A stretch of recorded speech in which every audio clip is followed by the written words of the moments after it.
오늘은 바벨론에 있는 교회라는 제목으로 설교하겠습니다. 교우 여러분, 우리들은 하나님을 모시고 사는 사람들입니다. 하나님이 우리 예배 가운데 함께 하시고 하나님이 내 우편에 항상 함께하여 주옵소서 이런 기도를 드리면서 하나님 앞에 서는 연습을 하면서 살아가는 사람들이라고 볼 수 있습니다. 특별히 금년에 우리 교회는 표어를 우리는 다 하나님 앞에 있나이다 이렇게 정했습니다. 그래서 우리가 기도하기를 하나님 아버지 감사합니다. 제가 지금 주님 앞에 있습니다. 이런 기도를 연습하자고 했죠. 우리 다시 한번 연습합시다. 시작. 하나님 아버지 감사합니다. 제가 지금 주님 앞에 있습니다. 아멘. 저는 신우회 예배를 인도하러 갈 때 매번 긴장을 해요. 그때 하나님 아버지 감사합니다. 제가 지금 주님 앞에 있습니다. 그런 마음으로 이제 가면서 기도하고 그 자리에 앉아서 기도하면 마음속에 하나님이 용기를 주시는 것 같아요. 우리 신앙생활은 하나님 아버지 감사합니다. 제가 지금 주님 앞에 있습니다. 이런 주님 앞에 서는 연습을 하고 또는 그런 체험을 하는 거예요. 어떤 날 우리는 예배 시간에 또는 기도 시간에 하나님이 지금 여기 계시는구나. 그런 경험을 하는 때가 있습니다. 우리가 하나님 앞에 서는 연습을 할 때 하나님이 지금 여기 계시는구나. 그런 믿음의 체험을 하면서 우리는 두 가지 경험을 하는데요. 하나는 내가 믿는 하나님은 온 세상을 지배하시는 통치자시구나. 그런 믿음을 갖게 됩니다. 우리가 하나님 앞에 서는 연습을 하지 않을 때는 내가 중요하고 우리 집이 중요하고 네가 우리한테 왜 그렇게 했어 하고 이렇게 너 나 관계만 생각하는데요. 하나님 앞에 서는 연습을 하다가 하나님이 정말로 내 앞에 계시다 하는 확신을 갖게 되면 하나님 그렇지요. 하나님이 이 모든 것을 주관하고 계시지요. 그걸 깨닫게 되는 것이죠. 예언자 요나는 하나님이 자기 유대 민족만 위하는 줄 알았죠. 그러나 하나님께서는 네가 미워하는 니느웨도 내가 긍휼히 여긴다. 우리가 하나님 앞에 설 때는 하나님이 세상 모든 만물을 사랑하시는 분이라는 깨우침을 받습니다. 그런데 또 한 가지, 우리가 하나님 앞에 설 때 어떤 깨우침을 얻냐면 하나님이 이거 싫어하시는구나. 하나님이 이걸 좋아하시는구나. 하나님 앞에 설 때 하나님이 기뻐하시는 것이 있고 하나님이 싫어하시는 것이 있다는 것을 우리는 새삼스럽게 마음속에 깊이 깨닫게 됩니다. 그렇죠. 이 세상을 사는 사람들 가운데는 빛에 속하는 사람도 있고 어둠에 속하는 사람도 있습니다. 하나님은 빛이시라. 그에게는 어두움이 조금도 없으시니라. 그렇기 때문에 하나님을 앞에 모시고 사는 사람들은 하나님의 보시기에 정직하고 선량하게 행할 수 있는 용기를 얻게 되지요. 다윗이 그런 사람이었죠. 그러나 하나님을 앞에 모시고 사는 연습이 안 돼 있던 사람, 예를 들면 사울 같은 사람, 아합 같은 사람, 이런 사람들은 우상 숭배만 하다 보니까 그 삶이 정직하지 못하고 하나님 보시기에 악하게 행하였다는 것을 성경은 말씀해 주고 있습니다. 그러니까 하나님 아버지 감사합니다. 제가 지금 주님 앞에 있습니다. 이런 기도를 드리면서 하나님을 앞에 모시고 사는 연습을 하는 사람들은 한편으로는 하늘처럼 크신 하나님을 닮아가게 될 것이고 또 한편으로는 진리이시고 진실하시고 깨끗하신 그 양심의 하나님의 마음을 닮아가게 될 것인데요. 우리가 또 하나님 앞에 서는 연습을 하다 보면 이런 깨우침을 할 때가 있습니다. 즉 내가 지금 어디 있는가 하는 거죠. 야곱이 꿈을 꾸었지요. 들판에서. 그 꿈속에서 야곱이 뭘 봤나요? 하늘로 이어진 사닥다리를 봤어요. 여기는 그냥 들판이 아니라 하늘하고 땅이 연결된 여기는 거룩한 곳이로구나. 여기는 하나님의 집 베델이로구나. 우리가 하나님을 만날 때 우리가 있는 자리가 어떤 곳인가 하는 자기가 있는 처지, 환경, 그것을 새롭게 깨달을 수가 있는데요. 요한계시록 보면 예수님께서 버가모 교회에게 말씀하시기를 나는 내가 어디 있는지 아나니 내가 있는 곳은 사탄의 권좌가 있는 데라. 그렇게 버가모 교회가 있는 환경에 대해서 예수님이 말씀하셨습니다. 그런데 오늘 우리가 읽은 베드로 전서 5장에서 베드로 사도가 편지를 쓴 다음에 마지막 부분에 이런 말을 했어요. 택하심을 함께 받은 바벨론에 있는 교회가 너희에게 문안하고 내 아들 마가도 그리하느니라. 여기 교회가 여러분에게 인사합니다. 이렇게 말을 하지 않고 교회가 바벨론에 있다 그러는 거예요. 오늘 저는 바벨론에 있는 교회에 대해서 말씀드리고 싶습니다. 베드로 사도가 교회가 바벨론에 있다 할 때 이 바벨론은 고대 국가를 말합니다. 옛날에 느부갓네살이 중동에서 제국을 건설했죠. 가장 강력한 나라 중에 하나입니다. 그 나라가 얼마나 강력했던지 그 나라 사람들은 공중 정원을 만들었습니다. 지금 우리가 사우디아라비아의 그 척박한 땅을 생각할 때 거기에 공중 정원이 있다는 것을 생각해 보면 놀라운 일이죠. 저는 처음에 공중 정원이라고 그래서 공중에 정원이 매달려 있나 그런 줄 알았더니 그게 아니라 지금 어떤 아파트들에 보면 싱가포르나 이런 데 보면 거대한 건물을 지어놓고 그 전체가 정원이 된 것을 우리는 볼 수 있는데요. 지금부터 2500년 전에 바벨론에는 높은 건물을 짓고 그 전체를 물을 어떻게 끌어올렸는지 공중 정원을 만들고, 그리고 이 느부갓네살은 온 세상을 평정하고 사방에 있는 나라들을 정복하고 그 나라에 있는 보물들을 다 끌어와서 세계에서 가장 강력한 나라를 이루었죠. 이 나라가 바벨론 제국입니다. 그런데 이 바벨론의 왕국은 오래가지 못했고 페르시아에게, 고레스 왕에게 멸망하고 말았죠. 하지만 이 바벨론은 역사가 훨씬 이전으로 돌아갑니다. 지금부터 600년 전에 이 땅을 다스리던 이 한반도에 있던 나라 이름이 뭐지요? 600년 전에 이 땅에 있던 나라는 조선입니다. 그런데 그보다 1500년 전에, 그러니까 지금부터 2000년 전에 이 땅에 있던 나라도 조선이에요.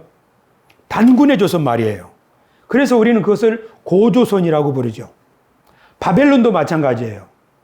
예수님이 오시기 500년 전에 있던 느부갓네살의 바벨론이 있지만 그보다 1200년 전에 아주 고대의 강력한 나라 바벨론이 있었습니다.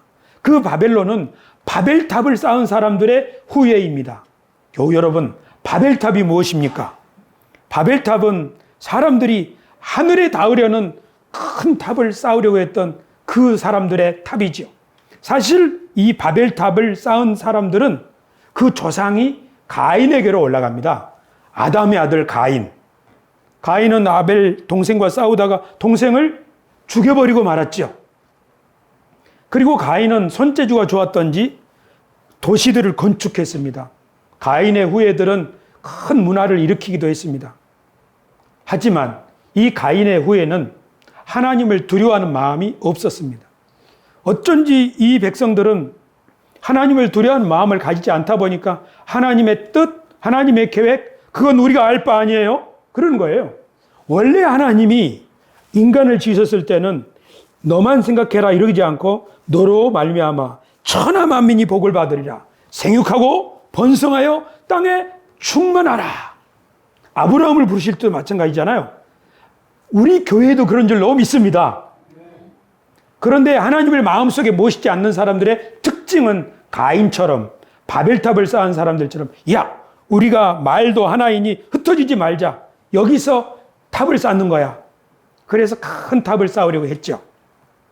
그 사람들의 후예가 바로 바벨론입니다. 그런데 바벨탑을 쌓을 때 하나님께서는 그 위에서, 하늘에서 이렇게 아래를 내려다보고 계셨죠. 시편 2편에 이런 말씀이 있습니다. 꼭 바벨탑 상황과 비슷한 것 같아요. 어찌하여 이방 나라들이 분노하며 민족들이 헛된 일을 꾸미는가? 세상의 군왕들이 나서며 관원들이 서로 꾀하여 여호와와 그의 기름 부음 받은 자를 대적하며 우리가 그들의 맨 것을 끊고 그의 결박을 벗어버리자 하는도다. 하늘에 계신 이가 웃으시며 주께서 그들을 비웃으시리로다. 하나님이 비웃으신다는 거예요. 사람이 아무리 하늘에 닿은 탑을 쌓고 롯데타워, 오늘 교회 오다 보니까 롯데타워가 끝이 안 보여요. 구름이 중간에 걸쳐 있어가지고. 그런데 비행기를 타고 구름 위를 날다 보면요, 구름 사이로 저 아래 있는 밭도 보이고 집도 보이고 차도 보이는데요. 뭐 같아요? 장난감보다 더 작은 것 같아요. 사람이 아무리 우람한 큰 무언가를 업적을 건물을 성취한다고 세운다고 할지라도 하나님의 보시기에 그것이 얼마나 적은 것이겠어요. 하늘에 계신 자가 비웃으시며.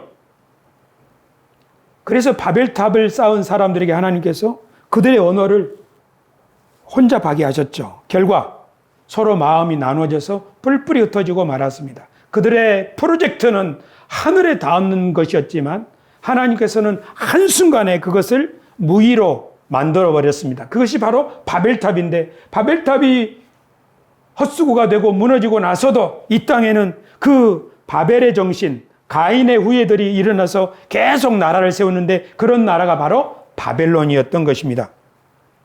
그런데 사도 베드로는 자기 시대, 즉 로마지요. 로마가 지금 옛날 바벨론처럼 하나님의 뜻을 저버리고 자기 나라 로마를 세계에 가장 강하게만 하려고 하고 있구나. 그래서 지금 로마에 있는 교회를 바벨론에 있는 교회라고 말했던 것이죠. 하나님께서는 바벨탑을 허물어 버리시고 그 사람들의 큰 나라를 세우려고 하는 그 사람들을 허물어 버리시고 그 다음에 새로운 프로젝트를 시작하셨는데 그것이 바로 아브라함을 부르신 일입니다. 하나님께서 아브라함을 부르실 때 하나님에게는 어떤 계획이 있으셨습니다. 하나님께서 우리들을 부르실 때, 우리 새소망 교회를 세우실 때에도 하나님께는 계획이 있으시다는 사실을 믿으시기 바랍니다. 아브라함이 사실은 나이가 많았는데도 자식이 없었거든요. 이 사람은 도시를 건설할 만한 사람이 못 돼요. 왜냐하면 자손이 없으니까. 그리고 양치기 하는 유목민이에요. 유목민은 이곳저곳 돌아다니는 사람들이잖아요.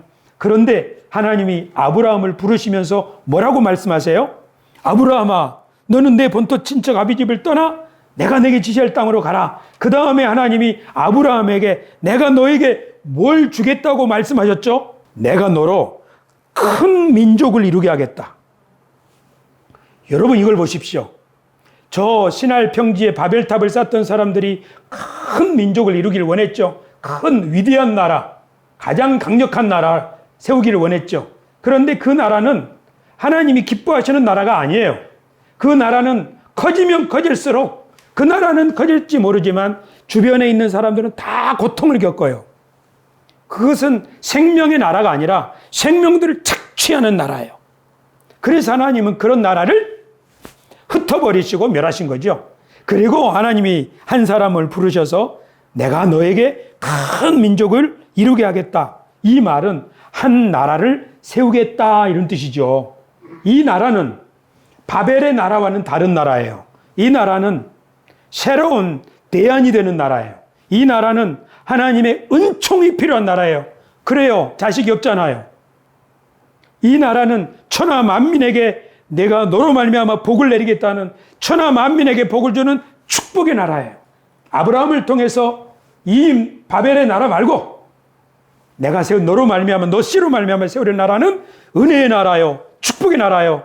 그리고 하나님의 동역자의 나라가 될 것이라고 그렇게 세운 거지요. 그런데 하나님이 그 백성들 아브라함에게 실제로 아들을 주시고 그리고 자손들을 주시고 그 다음에 애굽에 들이셨다가 거기서 구출한 다음에 약속의 땅으로 인도하셨죠. 그리고 마침내 하나님께서는 한 나라를 세우게 하셨죠. 내가 누구를 만나니 내 마음에 맞는 사람이라 내 뜻을 다 이루리라. 내가 누구를 만나니 내 마음에 맞는 사람이라 내 뜻을 다 이루리라. 누구지요? 다윗이지요. 내가 이새의 아들을 만나니 이새의 아들 다윗, 그는 막내 아들이지만 그는 작지만 그가 하나님을 의지하니까 하나님께서 다윗을 보시고 내가 이새의 아들 다윗을 만나니 너는 가인 같지 않고 너는 바벨탑을 쌓은 사람들 같지 않고 뭐예요? 자기 재주와 힘을 의지하고 하나님 뜻에 대한 상관없는 그런 사람 같지 아니하고 내 마음에 맞는구나. 내 뜻을 다 이루리라. 하나님께서는 다윗에게 어떤 뜻을 이루시겠다는 걸까요? 아마 아브라함에게 약속하셨던 것. 내가 너로 큰 민족을 이루고 새로운 나라를 만들고 바벨론의 나라 같은 나라 말고 온 세상 사람들에게 복이 될 나라. 그 나라를 너로 말미암아 이루겠다. 그렇게 하나님께서는 다윗에게 마음을 열어주셨죠. 그랬더니 다윗이 세상에 자기 선대 왕 사울 때는 맨날 나라가 쪼그라들더니 다윗이 왕이 되고 나니까 주변 나라들이 알아서 다윗에게 조공을 바치는 거예요. 그래서 사방으로 나라가 평정이 되고 그 다윗의 나라가 드디어 온 세상에 이름을 떨치게 됐죠. 하나님께서는 다윗에게 꿈을 주셔서 하나님의 센터 성전을 지을 계획을 주셨고 드디어 다윗이 이제 하나님을 모시고 온 세상에 축복이 되는 나라, 바벨의 반대가 되는 나라, 아브라함의 꿈이 성취되는 나라, 하나님이 세우시는 나라가 이루어질 참인데 그 아들 솔로몬이 어떻겠나요?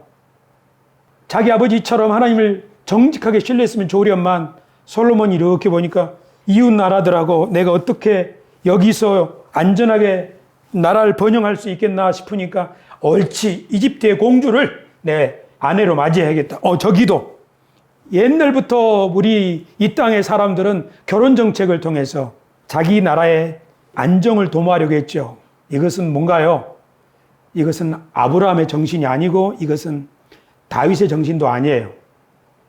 하나님을 의지한다면 하나님이 그들을 인도하실 텐데 설령 내 몸이 죽은 것 같고 내 아내의 경수가 끊어진 것 같아도 하나님을 의지한다면 하나님이 그들을 세울 텐데 이들이 비록 애굽에서 종살이하던 사람일지라도 하나님을 의지한다면 그들이 큰 나라를 가질 수 있을 텐데 그러나 큰 나라를 이룬 솔로몬이 어떻게 합니까? 믿음이 떨어져서 자기 힘으로 자기 안전을 지키려고 하잖아요. 그러니까 나라가 두 조각 나고 그 후에 왕들도 그런 거예요. 그 중에 특별히 히스기야라고 하는 왕이 있는데 이 히스기야 왕은 청년 때 대단한 신앙인이었어요. 나라의 우상들을 다 척결하고 하나님을 진심으로 섬기는 칭찬받는 마치 다윗 같은 왕이었어요. 심지어 외국이 큰 군대가 쳐들어왔을 때 그 군대가 협박 항복하라는 요구서를 보내오니까 이 히스기야 왕이 덜덜 떨리는 손으로 성전에 가서 그 항복 요구서를 펼쳐놓고 하나님 저 어떡하면 좋습니까? 강한 자가 우리 약한 자가 그 사이에는 하나님밖에 없는데 어찌합니까? 그러기 간절히 기도했더니 하나님께서 이 전쟁에 승리를 주셨거든요. 그뿐만 아니라 히스기야는 죽을 병에 걸렸어요. 이제 죽어요. 그러니까 벽을 보면서 하나님 한 번만 살려주세요 하고 회개했더니 하나님께서 또 히스기야에게 생명을 연장해 주신 거예요. 하늘에 있는 해를 옮기심으로 증표도 보여주시고 이렇게 히스기야는 하나님의 사랑을 받는 왕이었어요. 그런데 히스기야가 그 병에서 나았을 때 저 먼 나라 바벨론으로부터 저 부강한 나라 바벨론 신흥 강국으로부터 사절단이 왔어요. 임금님 아프시다면서요? 그러니까 히스기야가 어서 오게 하지만 하나님 나를 고쳐주셨어 하고 그 사람들을 예수님의 이름으로 맞이했다면 좋으련만 순간 히스기야는 생각할 때 야 바벨론의 왕이 사절단을 보냈단 말이야. 이참에 그 나라하고 우리가 서로 화친하면 저 위에 있는 시리아 아람 나라 그리고 저 밑에 있는 남쪽의 이집트 이 나라들로부터 우리가 저 바벨론의 도움을 받는다면 안전하게 지킬 수 있지 않을까?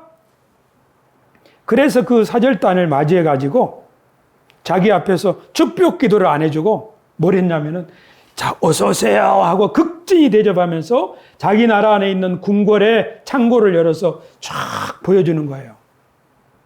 그랬더니 사절단이 눈이 휘둥그레져 가지고 그러는 거죠. 그걸 보니까 왕이 또 기분이 좋아져 가지고 이야 우리나라가 이렇게 부강하다는 것을 안다면 바벨론이 우리랑 친구하겠다고 할지도 몰라.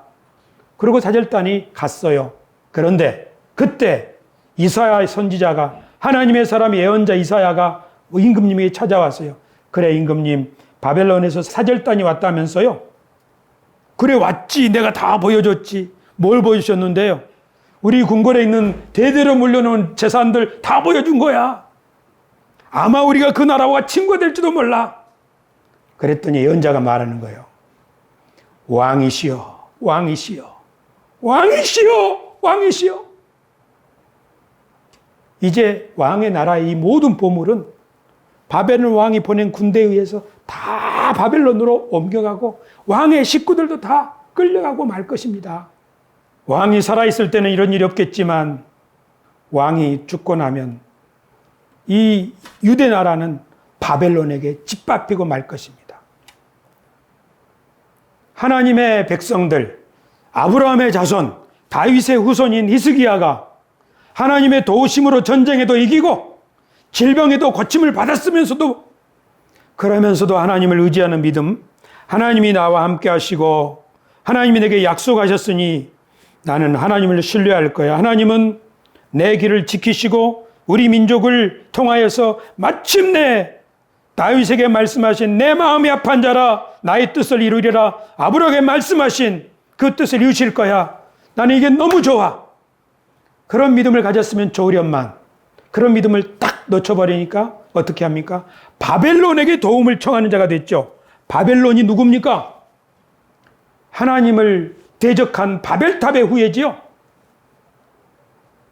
세상 사람들로부터 재물을 긁어모아 자기 나라를 부강하게 했던 그 나라죠.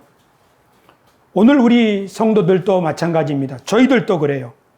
목사인 저도 마찬가지입니다. 하나님이 나와 함께 하시고 나를 불러서 이 귀하고 복된 교회를 섬기는 일, 하나님의 말씀을 전하는 일을 맡기셨어. 너무 좋아. 하나님 감사합니다.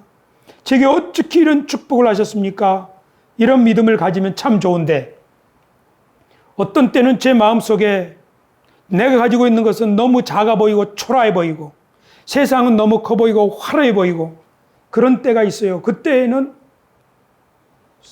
사람들이 더 커 보이는 거죠. 그때에는 제 속에 믿음의 불길이, 믿음의 불씨가 꺼져버린 때죠.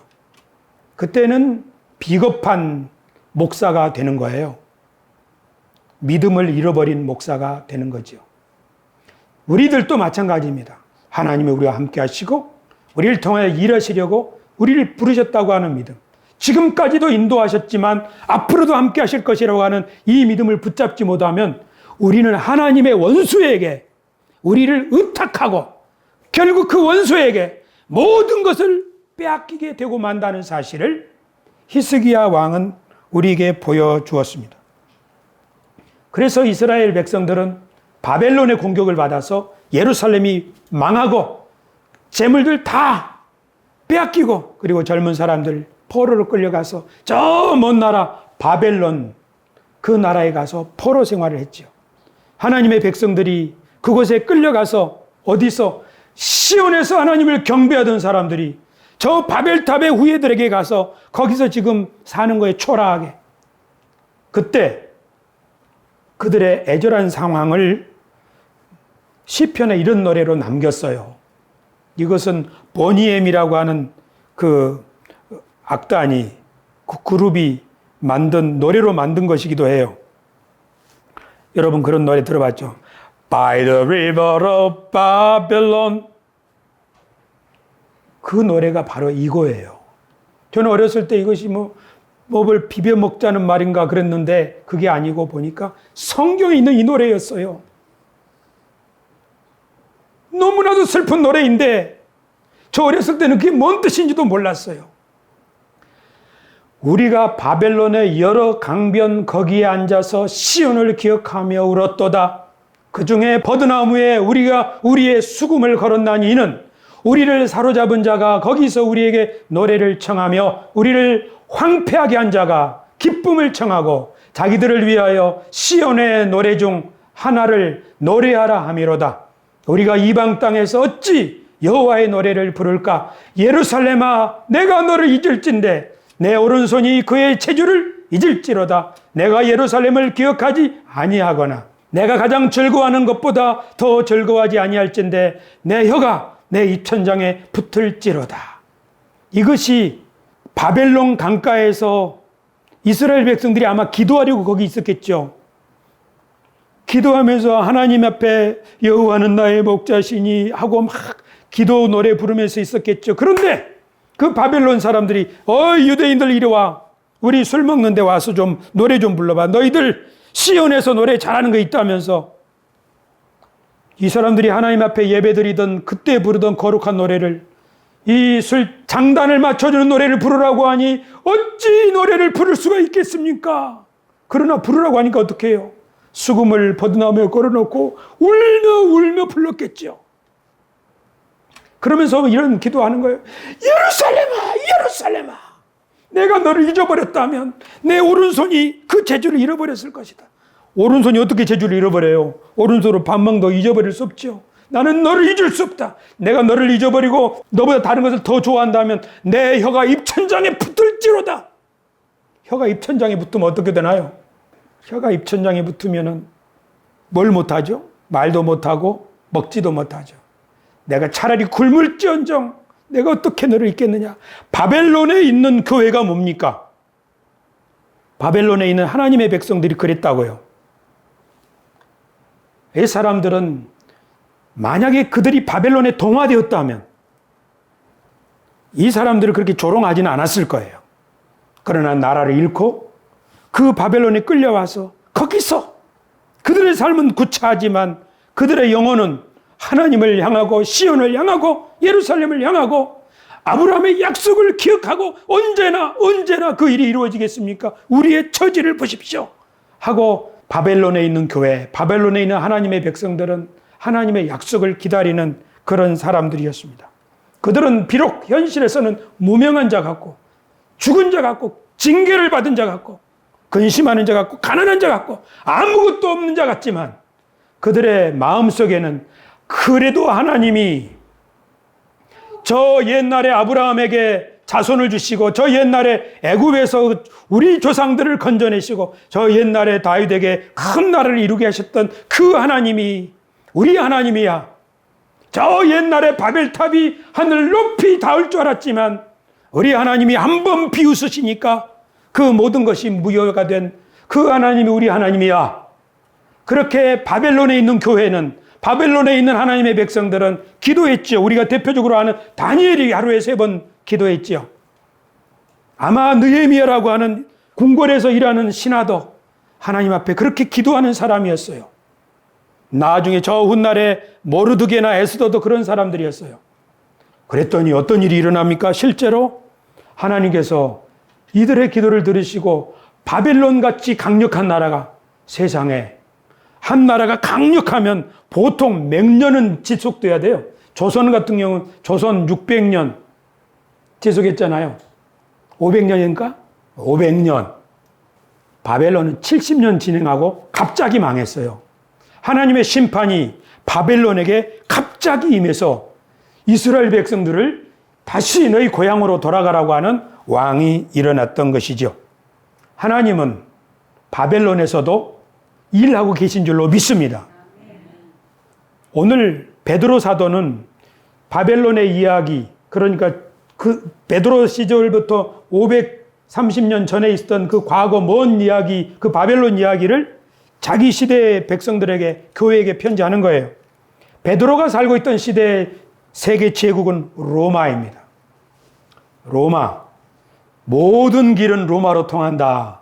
이 말은 세상 모든 나라의 물자, 인물, 이런 것들이 다 로마로 모여든다는 뜻이지요. 로마가 그렇게 한 이유는 군사력을 가지고 다 착취했기 때문이죠. 로마에는 없는 게 없습니다. 원숭이로부터 시작해서 저 아프리카에, 저 동양에 모든 물자가 로마에는 모인 거예요. 그래서 베드로가 볼 때 이 로마는 바벨론이로구나. 특히 하나님의 백성들을 박해하는 이 로마야말로 바벨론이로구나. 그러면 지금 우리가 살고 있는 서울은 어떤가요? 서울은 정말 서울에서도 우리는 전 세계 과일들을 다 맛볼 수가 있고 조선시대의 왕들도 경험하지 못한 진귀한 음식들을 돈만 주면 우리는 맛볼 수가 있죠. 서울은 부강해졌고 전 세계인들이 또 몰려 들어와서 일하는 곳이기도 합니다. 그런데 옛날 바벨탑을 쌓았던 사람들 또는 바벨론 나라들과 우리 서울을 비교해 봅시다. 서울에 있는 지도자들 공직자들 또는 우리 백성들은 우리가 비록 열심히 일을 하고 나라를 좋은 나라 만들려고 하지만 하나님이 우리에게 복을 주셔야만 해. 그래서 하나님이여 우리나라에 복을 내려 주옵소서. 그런 마음을 가지고 살고 있나요? 아니면 우리 하나님, 교회, 신앙, 목회자, 성도, 믿음, 기도 그런 것은 저리 가세요.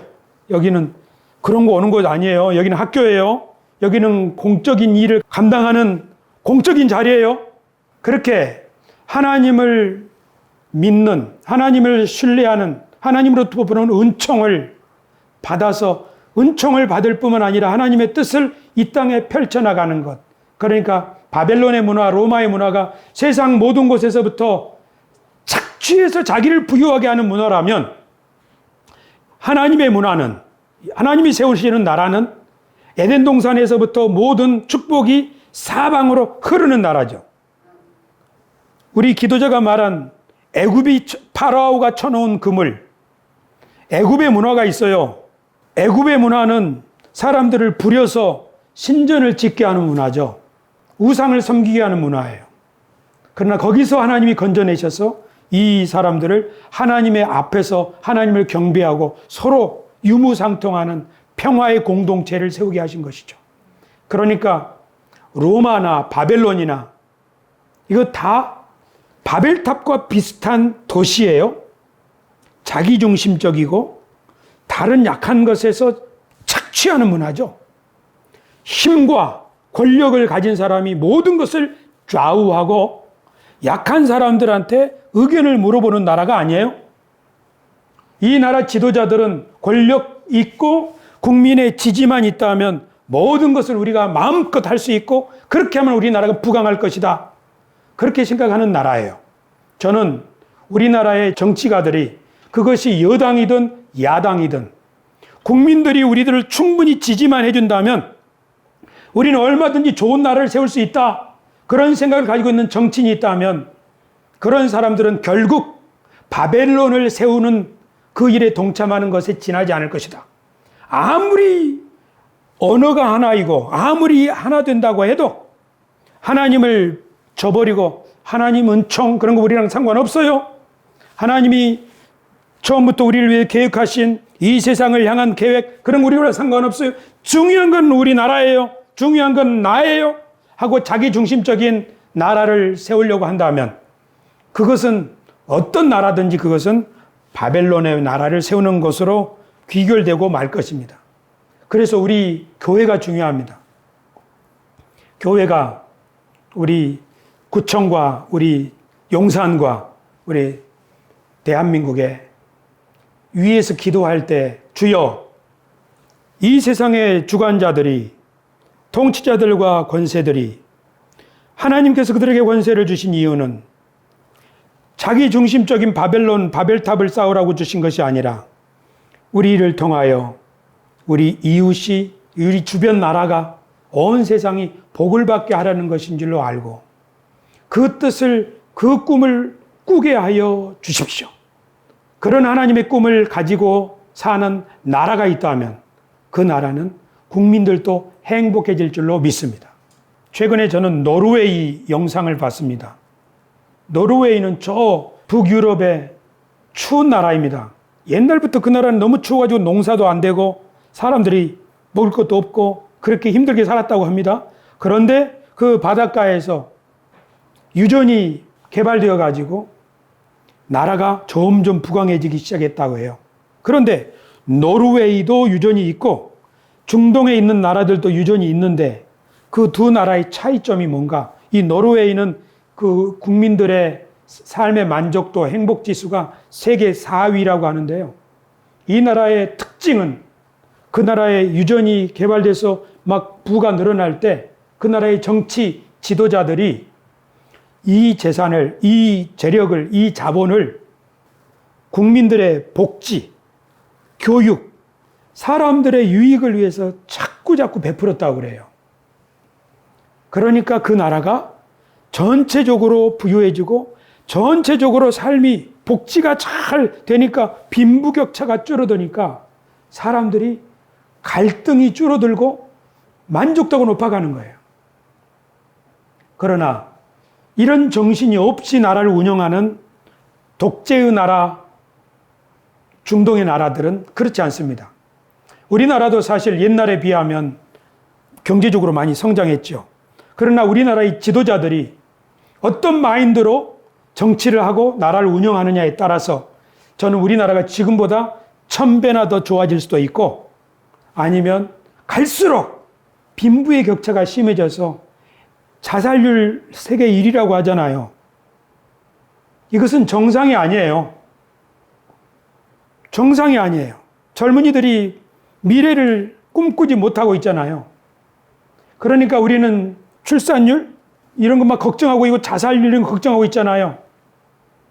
제가 모든 대답을 가지고 있다는 뜻은 아니에요. 하지만 우리가 성경을 통해서 배울 수 있는 것은 뭐냐 하면, 이 세상에는 가인의 후예, 바벨탑의 문화, 바벨론의 정신으로 사는 나라와 개인이 있고, 또 이 세상에는 아브라함의 후예, 다윗의 후예, 예수 그리스도의 정신을 따라 사는 나라가 있어요. 우리들은 바벨론에 있는 교회처럼 우리들이 그 한가운데서 살고 있어요. 그렇기 때문에 우리들은 이 바벨론의 문화가 뭔지를 알 필요가 있습니다. 모든 사람들이 더 많이 가지면 좋고 우리가 더 부유해지면 좋은 줄로만 생각하는데, 하나님 보시기에는 그게 아니로구나 하는 걸 알아야 돼요. 파라오가 쳐놓은 그물이 뭐예요? 다른 사람보다 뛰어나야 된다고 하는 그런 지나친 과열 경쟁을 부추기는 문화, 가르침, 그것이 바벨론의 문화요, 이집트의 파라오의 죽음을 낳게 하는 문화죠. 우리는 그 속에서 살았어요. 저도 그래요. 그래서 경쟁 교육 가운데 살았어요. 그런데 우리가 지금 하나님 앞에 서는 훈련을 통해서 하나님이 주시는 꿈, 하나님의 꿈이 나의 비전이 되는 그런 것을 지금 연습하고 있죠. 하나님께서는 예언자 이사야를 통해서 하나님이 세우신 나라를 이렇게 설명하셨어요. 우리 같이 한번 읽으십시다. 너희는 내가 창조하는 것으로 말미암아 영원히 기뻐하며 즐거워할지니라. 보라, 내가 예루살렘을 즐거운 성으로 창조하며 그 백성을 기쁨으로 삼고 이리와 어린 양이 함께 먹을 것이며 사자가 소처럼 짚을 먹을 것이며 뱀은 흙을 양식으로 삼을 것이니 나의 성산에서는 해함도 없겠고 상함도 없으리라. 여호와께서 말씀하시니라. 아멘. 하나님이 창조하시는 새로운 세상이 이런 모습이라고 말씀하시는 거죠. 우리 대한민국이 이런 나라가 되면 정말로 좋겠지요. 할렐루야. 그러나 지금 우리는 바벨론 가운데 살고 있습니다. 바벨론에 대해서 요한계시록에 이런 예언이 있습니다. 화이또다 큰 성 견고한 성 바벨론이여, 한 시간에 내 심판이 이르렀다 하리로다. 이에 한 힘센 천사가 큰 맷돌 같은 돌을 들어 바다에 던져 이르되, 큰 성 바벨론이 이같이 비참하게 던져져 결코 다시 보이지 아니하리로다. 요한계시록에서는 바벨론에 대해서 이처럼 한 시간에 심판을 받아 멸망할 것이라고 예언서에 기록되어 있습니다. 우리가 옛날 바벨탑의 사건을 생각할 수 있고 느부갓네살의 바벨론이 급작스럽게 멸망한 것을 생각해 볼 수 있습니다. 그러므로 우리 바벨론에 있는 교회는 이 세상에 있던 어떤 강대한 나라라 할지라도 그 나라가 바벨론이라면 하나님의 심판을 받아서 무너질 것이고, 그리고 하나님이 사람의 손으로 짓지 않은 거룩한 새 예루살렘이 이 땅에 내려와 내가 창조한 새로운 세상, 거기에 이리와 어린 양이 함께 먹는 새로운 세상을 주신다고 약속하셨으니, 우리 교회는 주님이 주시는 새로운 세상을 꿈꾸면서 그런 세상을 우리 공동체 안에서 이루어가고, 또 그런 세상이 하나님의 세상이라는 것을 세상에게 가르치고 보여줌으로써 이 세상을 밝히는 등불이 되고 이 세상에게 우리가 나아갈 길을 가르쳐 보여줄 수 있는 표지판이 되라고 하나님 우리를 부르신 줄로 믿습니다. 그런데 그 등불은 이 상황심리의 언덕에 조그맣게 반짝거리고 있어요. 작아도 불빛은 불빛이에요. 그러니 하나님께서 우리 새소망 교회, 저와 여러분들의 우리 믿음과 우리들의 삶을 통해서 하나님, 우리 교회가 바벨론을 닮아가는 것이 아니라 하나님이 우리에게 주시는 그 새로운 세상, 새 하늘과 새 땅이 어떤 모습인지를 이곳에서 구현하게 해주시고 세상에 그 모습을 보여줄 수 있게 하여 주옵소서. 그것이 우리 기도가 되어야 될 줄 믿습니다. 마지막으로 베드로 사도는 두 번째 편지 끝부분에 이렇게 희망을 가지라고 교회 편지를 썼습니다. 우리 마지막 본문 같이 한번 읽으십시다. 읽겠습니다. 그러나 우리는 그의 약속을 따라 새 하늘과 새 땅을 기다리고 있습니다. 거기에는 정의가 깃들어 있습니다. 아멘. 주님이 우리에게 주시는 새 하늘과 새 땅, 거기는 정의가 깃들어 있는, 거기는 바벨론, 바벨탑 같지 않는 새로운 땅이겠죠. 그리고 그 땅은 이미 주님께서 우리 교회를 통하여 산 위에 있는 동네처럼 등경 위에 있는 등불처럼 너희가 세상에 이것을 비추어 주어라 하셨으니 우리 세수만 교회뿐 아니라 대한민국의 교회들이 이 세상의 문화를 따르지 않고 이 하나님의 새 하늘과 새 땅을 바라는 믿음으로 산다면 대한민국 전체가 밝아지고 북녘 땅도 밝아지고 그리고 마침내 OECD 그리고 전 세계 국가들에게 모델이 되는 대한민국이 이루어질 줄로 믿습니다. 바로 그 꿈이 시작되는 곳, 그것이 이 상황심리의 세수만 교회라고 하는 사실을 여러분 기억해 주시기를 바랍니다. 인사합시다. 하나님 여러분과 함께 하십니다. 하나님이 지금도 일하고 계십니다. 기도하겠습니다. 존귀하신 아버지 하나님, 감사를 드립니다. 우리가 비록 이곳에 살고 있지만, 우리가 비록 바벨론 한가운데 있는 교회이지만, 주님께서 바벨탑을 허무시고, 아브라함을 일으키시고, 이스라엘을 일으키시고, 다윗의 나라를 일으키시고, 그리고 예수 그리스도를 통하여 교회를 일으키심으로 말미암아 세상의 모델이 되는 새로운 공동체를 세워주심을 감사드립니다. 우리 마음속에 하나님의 꿈이 자리 잡게 하여 주옵시고 우리 마음속에 바벨탑을 하루아침에 비웃음으로 무너뜨리시고 바벨론을 하루아침에 1시간 만에 무너뜨리시고 새로운 뜻을 펼치시는 전능하신 하나님을 바라보며 살 수 있게 도와 주시옵소서. 우리가 한시도 바벨론의 권세와 영화에 주눅들거나 미혹되지 아니하도록 우리를 붙잡아 주셔서 세수만 교회, 하나님이 함께 하시는 교회, 하나님이 일하시는 사람들이라고 하는 이 믿음의 자부심을 가지고 우리의 있는 처소를 밝힐 수 있게 도와 주시옵소서. 우리 주 예수님의 이름으로 기도드리옵나이다. 아멘.